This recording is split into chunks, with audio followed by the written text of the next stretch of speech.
Welcome to God with George Ortega and Joshua Bond. This is episode number 24. We are recording on, Tuesday, November 17th at 2:58 p.m. Eastern Time.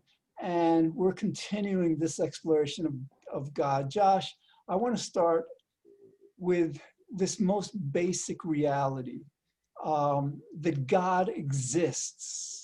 And really that God is the only being. I mean, we can call God a thing, but I think, it feels better to call God a being. God is the only being that exists, and God has existed eternally. I mean, imagine, because God is consciousness. God is really the only consciousness in the entire universe. So for a consciousness to exist as all there is eternally, that is like, to me, that's one of the most amazing, and sometimes like I say, whoa, that would be scary or that would be unpleasant.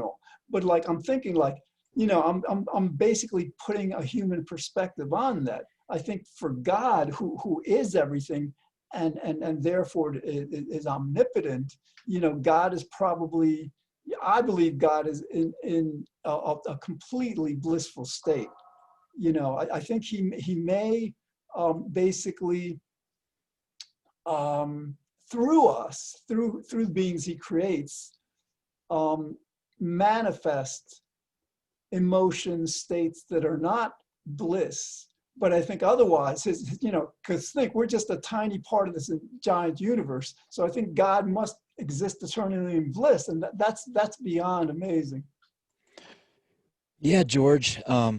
As you're talking there, some things came to mind. So, I like to talk about God as an idea, as a concept, and then get to this idea of God as a deity after we've set that base. And a lot of people, I came up from an upbringing that would find that concept offensive. But after I developed this on my own from seeking this higher understanding of God that was served my life better, allowed me to make more sense of scriptural texts, and have this relationship, this idea to God that was much more profound. And so with that, you talked about consciousness, right? So we can only experience God through consciousness, presumably. This idea that we have of consciousness, right? If we're not conscious of something, if we're not having a conscious experience of it, of whatever it is, our friends, our family, a movie, our pets, and even God, even in religion, even in worship services, right? If we're not having a conscious awareness experience of it, it's not happening to us. It might as well not exist, right? And so this is why, starting out with this idea of God, this concept of God, these definitions of God, these attributes, and then building up to this idea of God as a deity, as as profound, as real as any other person or all people, combined even, right? And so this idea of God and having it as that allows us to be empowered to not feel like our idea of God has to match the Pope's idea of God, or our idea of God and our relationship to God has to be dictated in a certain way from an authority or a hierarchy, right? And when we do this, we open ourselves up to a much broader understanding, expansive awareness of God, of all the possible aspects of relationship to God, through all of science and religion and different perspectives of God. Yeah, I agree with you. I mean, like, in order to relate to God, to have a relationship with God, which is what we want to cultivate, it's absolutely essential to understand God, the concept of God. What do we mean when we say God? And it's a curiosity. It's a profound curiosity how, like, I was raised Episcopalian. I found out I was Jewish, when I was like 22, 23. And so I've been practicing Judaism since then, and, just more recently of the last year. And it's not just Judaism, it's like across the board. Like, basically, there's not that much of an exploration. I don't think in Christianity or Islam either, just in terms of like, who is this God we're talking about? What are this God's attributes. Because like, and you know, thy in Judaism, there's like Reform Judaism, who they believe anything they want. They just like, some people believe God is just an idea. Some people don't even believe God exists. Versus the Orthodox, for example, who just like, have a conception of God based on what, the scriptures say, but never challenge that, never question the validity of what these, people in ancient times said. And, they got a lot right, but they got some things wrong. So, this taking a logical approach to understanding God is very important. It's just like, it's something that serves as a foundation for the rest of it. Yeah, George. I mean, part of this understanding for me is to realize that consciousness is evolving. So our capacity, our ability to understand God and think in these ways and have the relationship with this deity or entity or idea is evolving, and we have to appreciate that, just like we appreciate our culture, our heritage, our ethnicity, whatever it is that we celebrate, this lineage that we came from that goes back for tens of thousands of years and more, right?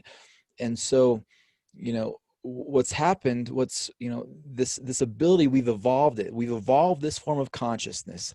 Just like some people can do math really well, we can all do math pretty good, compared to how they could have done math thousands of years ago.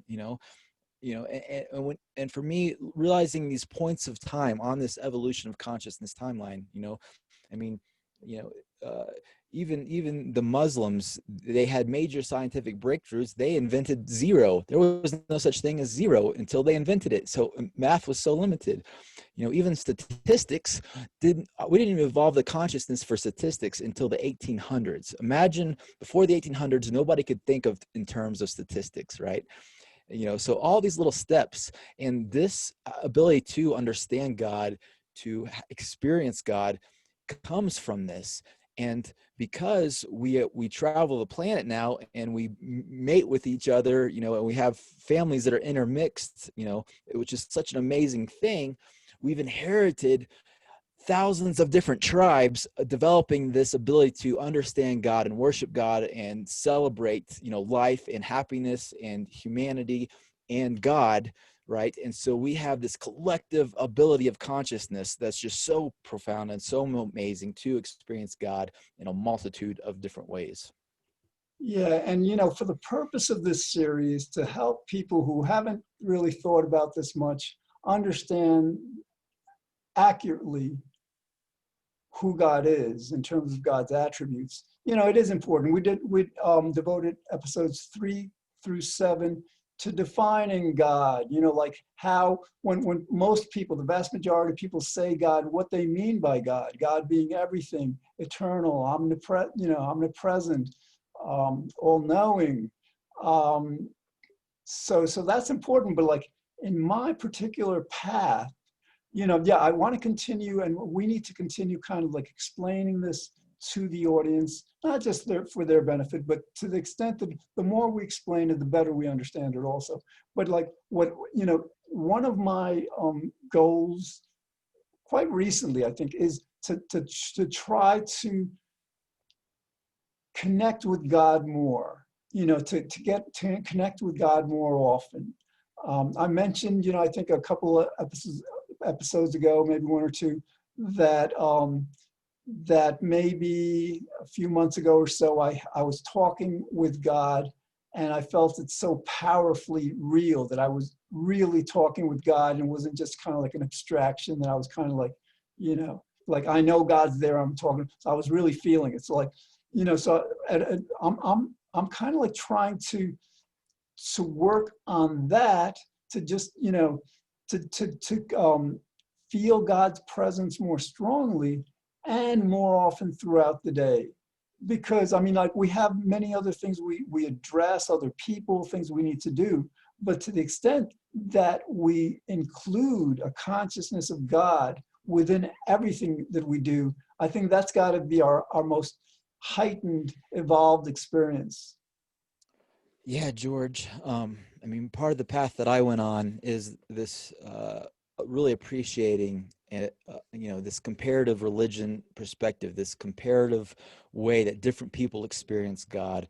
And for me, I got to this point where I could no longer say, well, I identify as a Christian. So I believe that, a Muslim or even a Jew or a Hindu, their version of God, their experience of God, kind of like what you were describing, if they had the same experience, my job as a Christian was to delegitimize it, not believe in it, believe it's a false God, right? And that's just such an evil way, that's so unfortunately so prevalently preached, especially in our culture. Um, and so, through this, you talk about you just mentioned you heard from God very profoundly in a way that you don't normally every day, right? And we all seek this, or we all desire to have these types of ecstatic or insightful or connection with the divine experiences. And one thing I started to appreciate, and try to cultivate in my own life is to distinguish or I'm still in the process of this, right? I've never explained it actually to anybody like this, but to seek how to have these experiences more often, and how to cultivate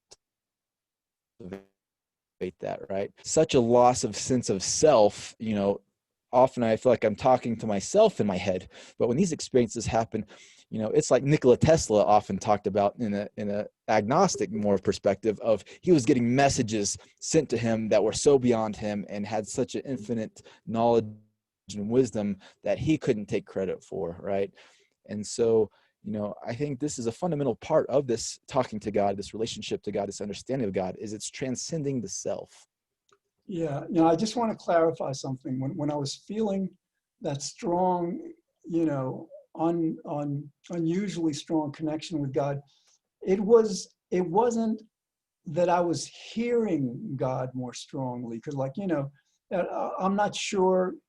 Yeah, I don't think, in other words, like if I was told, I wasn't aware of God's presence, like talking with me, except, just understanding my thoughts or God's thoughts. It was just like when I was talking with God, God's reality was so much more strongly, um, I don't want to say apparent because it's so strongly cognizant.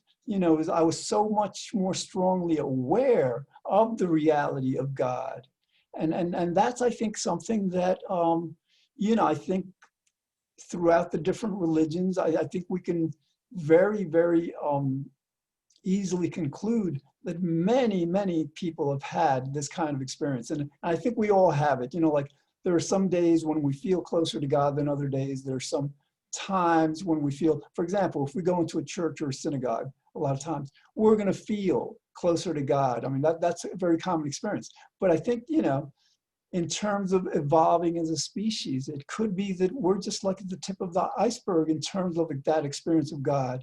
It could be that perhaps, in part through the work we're doing of helping people understand God, not from some book that says, well, this is what God is because somebody said it, but to understand God in terms of like what we mean when we say God, and how a God that is, let's say, eternal and the creator and omnipotent must exist. Perhaps to the extent that people have this understanding, they can much more easily just connect with God. Yeah, George. I mean, we have this, in culture and media and even in religion and psychiatry especially, we kind of demonize people who hear voices or talk to themselves, right? If it's not in this strict, especially if it's not in this strict religious context, or attributed to God. And all that's kind of nonsense when you understand, this evolution of consciousness and how all these abilities to speak, to read, evolved separately and independently. They're all different parts of our brain that interact in different ways at different times and through different experiences. So, anybody, and I struggled with this a lot, growing up when in congregations in a church that people were saying, I hear God's voice, right? And I felt, well, I don't hear a voice, right? But there's something much more profound and deeper to all of this. And it is, for one, being more contemplative and meditative, and kind of taking life slower, especially, the points of tension or anxiety or, struggle or whatever it is, and not just always reacting out of an ego response or whatever, to be able to get some of these deeper insights, right? And we talk a lot about on this series about these illusions, this illusion of free will, especially, right? That's so pervasive, especially in religion, sadly, and also in science now. Not legitimate science, but kind of this propagandized science. And the other illusions that we talk about is this illusory nature of consciousness and the self, right? And religious scriptures, if you read it accurately through this lens, it does talk about this. It talks about the illusion of free will. It talks about deny thyself and different things. And for me, hearing from God and developing this practice is about tuning into that reality. Yeah, and there's a great irony about this illusion of free will, this illusion that what we do and think and feel and say is up to us. People cling to that to a great extent because it kind of like comforts their ego. I am doing this, I'm thinking this, this ego-centered kind of consciousness. What people don't realize is that it's a very limiting identity. In other words, like, to understand who we are, that we're just expressing God's will. But it's not just that we're expressing God's will, it's that we're expressing God's will. That we're not just, and first of all, we're not separate from God, as some people believe. Some people believe God is up there or out there, whatever. God is within everything. Obviously, we're a part of God. So when we cultivate that understanding, especially by overcoming this belief in free will, that our will is separate from God's, that can only heighten our sense of self-worth, self-identity. We're not just these, inconsequential beings on this tiny planet, in this solar system and galaxy. We are part of everything, and we're manifesting the will of everything. So, so yes, it's very important to understand this illusion of free will in order to better, not just to better understand God, but to better understand who we are and what our place is in this universe. Yeah, I mean, George, you talk about the ironies and some of the paradox of this, the illusion of free will. And part of it, you're starting from the very bottom, evolutionary, certainly. You got to realize that we have good bacteria in our gut that helps us digest food, right? And then there's bad bacteria, or take this pandemic, this corona COVID virus, right? So that pathogen may enter the body, and our cells have to have an immune response to say, that's not us, that's not me, let's kill that, right? Let's end that, or it's a risk, right? So all the way down to microcellular biology, and multicellular organisms, singular cellular organisms, we've evolved from this process of identifying us versus them, me versus not me, right? And this gets all the way to more complex organisms and animals and mammals. It's been what allowed us to survive for thousands of years, to be able to make sure we're being fed so we don't starve to death, right? Or to fight off enemy invaders, right? And this is essentially this concept of the ego, that's popular in psychology, largely describes that, right? And so, we have to evolve beyond that. And this is why I believe, we worship God, and we came up with these concepts and these ways to relate to God, is to understand how to do that, because we no longer live in the jungle, fighting off tigers and bears and risk it starving to death. And from this higher perspective, we see true causality, and now we can see that we don't have to identify in ways that aren't good for us, that don't serve us, that don't serve our species, our communities, our families, right? And so these egoic defense mechanisms of the illusions have always been with us, And, that's where these illusions of free will and consciousness in the self come from. Yeah, our world is accelerating in its evolution, technologically, and because it's a technological um, evolution, it also affects our mind. Our minds are developing, at an accelerating pace. Our understanding of reality, and it may be as soon as perhaps 10, 20 years where the entire planet reaches an epiphany and understands that the biological processes, they're all governed by God. The physical laws of nature are all governed by God.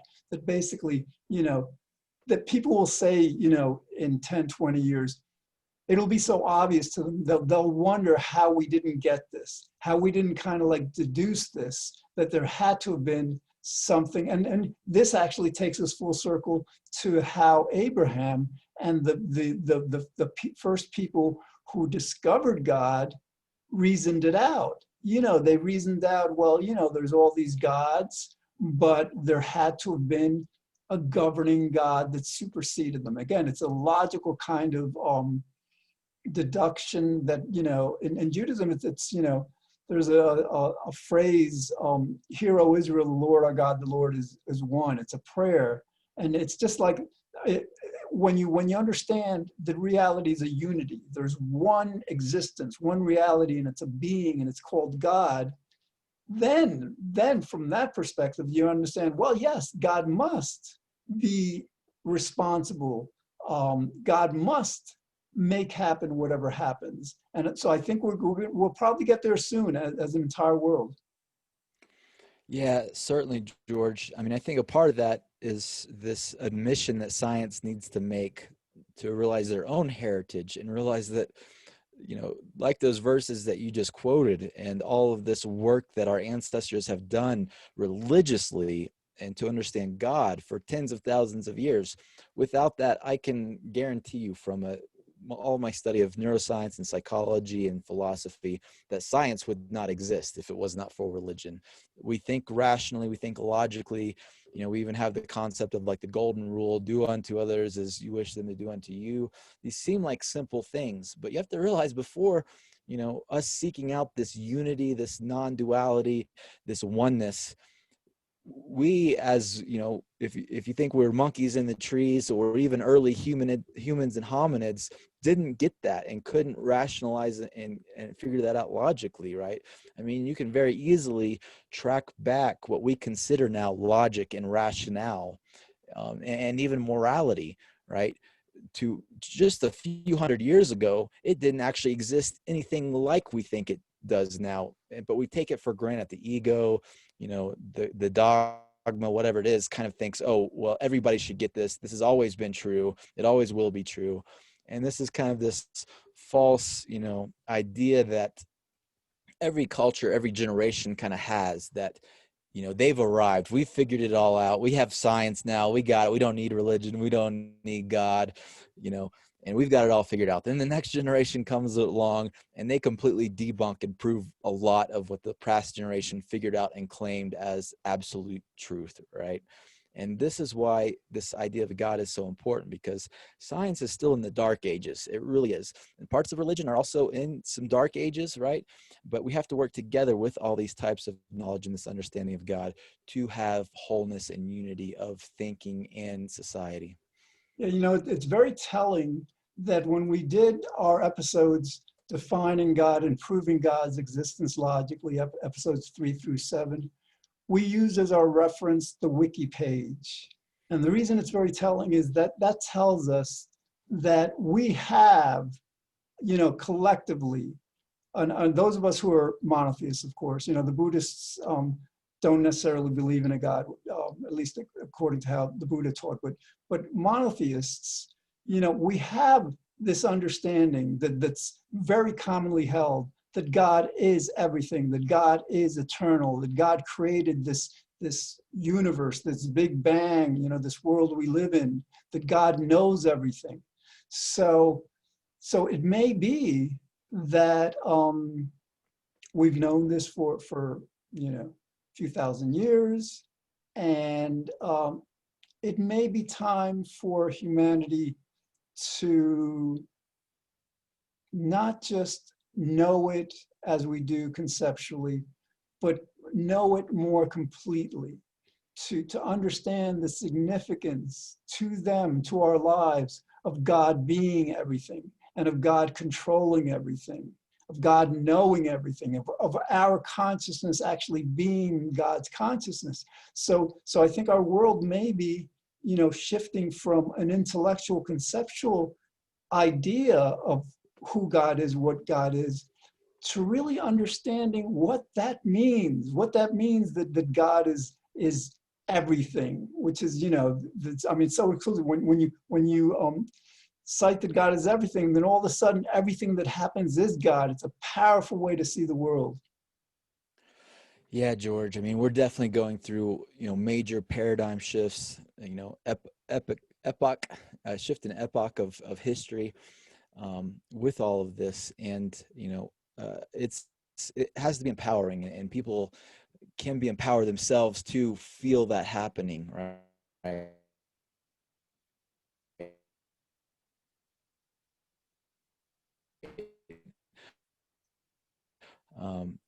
you talk encyclopedias were much better, right? As if one corporation controlling the encyclopedia and writing it, just a few people writing it, was somehow better. But now we have this global collective, project that's nonprofit and it's like, I forget the numbers, but it's like thousands times more complete than any encyclopedia ever was, right? And I think that's what we're doing with this show, and that's what the spiritual movement is happening. Is we're doing this wiki God. We're empowering ourselves as individuals, as a species, to detach from the dogma and the fallacies that have been forced upon previous generations, or at least they're fallacies if we continue them and we don't evolve beyond them. Maybe they serve previous generations, right? But through this, we can integrate all of these perspectives, all of these different views of God, right? And reach our potential in poverty, in suffering, in mental illness, create an equitable world, right? And this is what we're doing collectively together. And it's also empowering each of our individual lives. When you have this perspective on God, and God is everything, and what consciousness really is in this light, we can live such a more powerful life, enjoy life, come alive with our interaction with all these aspects of God, right? And this is, presumably why consciousness exists, why God created consciousness in the first place, for us to be able to do this. And so I look forward to exploring this in the next episodes coming up. We'll see you tomorrow.